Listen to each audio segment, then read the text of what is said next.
বাজারে ফের টাস্কফোর্সের হানা, দাম বৃদ্ধির প্রতিবাদ কংগ্রেসের। এসব সব জায়গায় বিক্রি হচ্ছে 30-32 সব জায়গায়। ভালো আছেন?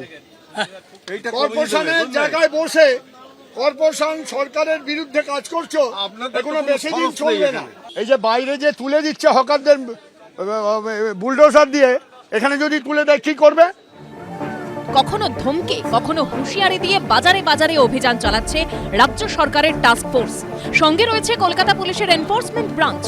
শনিবার গড়িয়াহাট পুরো বাজারে অভিযান চালানো হয়।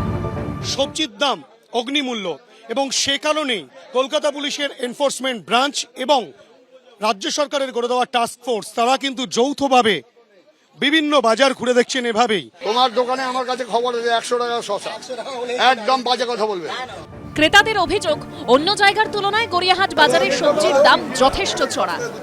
এখানে কি দাম অনেক বেশি নেওয়া হচ্ছে? 120 টাকা। এবার এখানে আলু, পেঁয়াজ বা অন্যান্য শাকসবজির ক্ষেত্রেও কি একই রকমের দামটা বেশি নেওয়া হচ্ছে? না দামের ডিফারেন্স আছে, মানে এখানে বেশিটাই নেওয়া হয় ওদিকে। হ্যাঁ 100%। এদিন লেক মার্কেটে অভিযান চালায় টাস্কফোর্স। বেশিরভাগ বাজারেই সবজির দাম বেশি নেওয়া হচ্ছে বলে স্বীকার করছেন টাস্কফোর্সের সদস্যরা।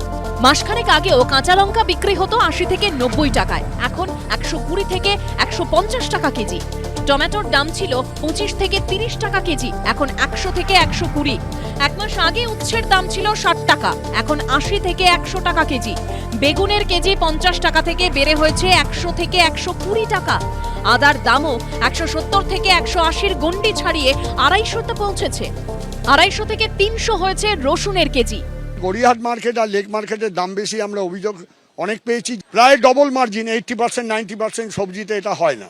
আমরা বলেছি এগুলো করবেন না, করলে আপনাদের এখানে বসা বন্ধ হয়ে যাবে, ডালা দেওয়া বন্ধ হয়ে যাবে, আপনাদের কোনো ট্রেড লাইসেন্স নেই। এগুলো আপনাদের মাথায় রেখে কাজ করতে হবে। নিত্য প্রয়োজনীয় জিনিসের দাম বৃদ্ধির প্রতিবাদে এদিন বউবাজারে অভিনব বিক্ষোভ দেখায় কংগ্রেস। এক মহিলা কর্মীকে মা অন্নপূর্ণা সাজিয়ে সোনার দোকানে গিয়ে নিক্তিতে মাপা হয় সবজির দাম। মূল্যবৃদ্ধির প্রতিবাদে এদিন সবজির মালা পরে মোমিনপুরে ডায়মন্ড হারবার রোড অবরোধ করে কংগ্রেস। সবজি মানুষ হাত দিতে পারছে না, মাছ, মাংস, ডিম ছুতে পারছে না।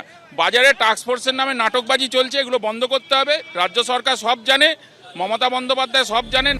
মূল্যবৃদ্ধি আটকাতে প্রতিদিন বাজারে দামের তালিকা টাঙানোর প্রস্তাব দিয়েছেন ক্রেতারা। হিন্দোল দে ও প্রবীর চক্রবর্তীর রিপোর্ট, এবিপি আনন্দ, কলকাতা।